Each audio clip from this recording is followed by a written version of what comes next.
Uvira muri iki gitondo yaramutse mu ituze ridasanzwe nyuma y'uko hasohotse itangazo ryashyizwe hanze na Alliance Fleuve Congo muri uru rukera rwo kuri iyi tariki ya 16, ariko iryo tangazo rikaba ryarasinywe tariki 15 Ukuboza, ubwo ni umunsi w'ejo hashize.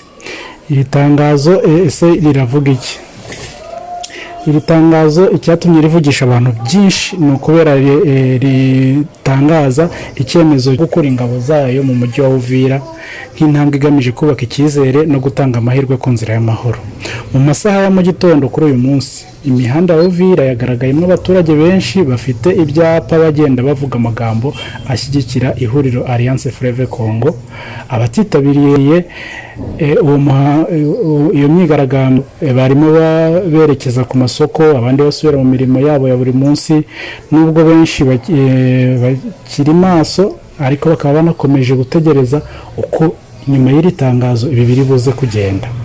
Iri tangazo rya Alliance Fleuve Congo rivuga ko iki cyemezo cyo gukura ingabo zayo mu mujyi wa Uvira cyafashwe mu rwego rwo gushyigikira inzira y'amahoro ya Doha ndetse no gutanga ikimenyetso cy'ubwizerane hagati yabo na Repubulika Iharanira Demokarasi ya Congo. Nubwo iri huriro rivuga ko ryagiye rihura n'itotezwa ndetse n'ihohoterwa biva mu ngabo za FARDC n'abafatanyabikorwa bazo.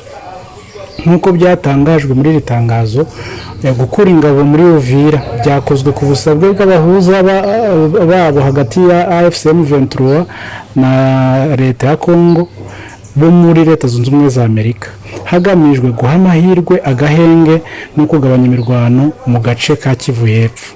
Uyu munsi nta mirwano ikomeye yatangajwe mu mujyi rwagati no mu nkengero za Uvira, ibintu byatumye hari abaturage bagaragaza ikintu cy'ubwoba, nubwo bavuga ko amahoro nyakuri azagaragara ari uko hakurikiraho ingamba zifatika zirimo kurinda abasivile, gukumira kwinjira kw'imitwe yitwaje intwaro ya Wazalendo ndetse no gusubiza umujyi mu buzima busanzwe. Mu itangazo rya AFC M23 yanagaragaje impungenge z'uko mu bihe byashize hari ubwo FARDC, Wazalendo, FDLR, FDNB n'abandi bafatanyabikorwa babo barimo n'abacancuro bakoresheje amahirwe nk'aya bagamije kongera kwigarurira ibice bari baratakaje, bityo ikabisaba imiryango mpuzamahanga ko Uvira yaba demilitarize cyangwa se yaba ari agace katagira ingabo, cyangwa se kagashyirwaho ubuyobozi butabogamye, hakabaho ikintu cyo kurinda abasivile n'ibikorwa remezo, noneho n'igenzura ry'agahenge rikaba hifashishijwe ingabo zitabogamye. Ku ruhande rw'abaturage amarangamutima aravanze. Hari abishimira ituze ryo kuri uyu munsi, abandi bagasaba ko amagambo yahinduka ibikorwa, bityo Uvira ikabona amahoro arambye. Uyu munsi rero Uvira iri mu bihe byo gutegereza no kwitegereza, aho iri tangazo aho iri tangazo ryatangiwe Uvira iri mu ituze, ariko ejo hazaza haracyarimo ikibazo gikomeye cy'uko ibyavuze bibuze gushyirwa mu bikorwa. Nk'uko mwabikurikiranye rero, Uvira yabyukiye mu bikorwa by'imyigaragambyo ishyigikira AFC.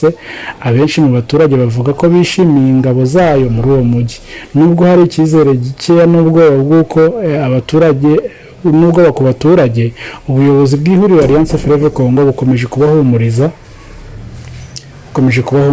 Tuzakomeza gukurikirana uko ibi byemezo bishyirwa mu bikorwa no kubagezaho amakuru agezweho. Murakoze kudukurikira, mwibuke gukanda subscribe, share na comment kugira ngo mujye mubona ibiganiro byacu bya buri munsi uko tubishyizeho. Ciao ciao.